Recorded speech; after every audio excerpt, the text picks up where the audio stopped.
Formal nang binuksan ang housing fair ng pamahalaan para isulong ang pagkakaroon ng maayos at murang tahanan ng bawat pamilya.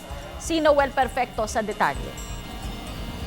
Mismong si Vice President Jejo Marbina ay ang formal na nagpasinaya sa 2 araw na housing fair ng pamahalaan sa isang sikat na mall sa Kamaynilaan.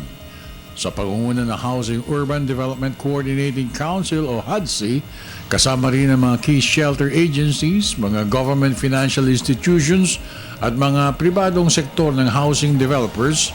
Tiwala si Housing Char, Vice President Binay, na tuluyan na magkakaroon ng mga disente at murang mga pabahay ang bawat pamilyang Pilipino sa darating na mga araw. Sa tema ng gagandang buhay sa sariling bahay, ipinagmalaki na naturang housing fair ang 70 sari-saring disenyo ng mga bagong bahay mula sa mga pribadong developers na maaaring pagpilian ng mamamayang Pilipino.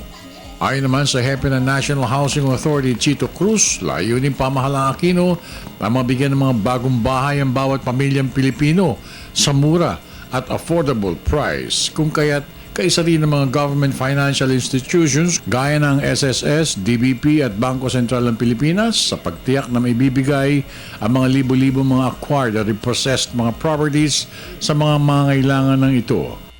Sinangayunan rin ni Home Guarantee Corporation Head Attorney Manuel Sanchez at Mandaluyong at Navotas Mayors ang napakagandang kampanyang ito ng gobyernong Aquino, partikular sa mga naapektuhan ng kampanyang paglilinis ng pamahalaan. Dumalo rin sa naturang okasyon sina Attorney Antonio Bernardo ng Housing and Land Use Regulatory Board at iba pang pinuno ng SHFC at NHMFC. Para sa Telebisyon ng Bayan, ako naman si Noel Perfecto.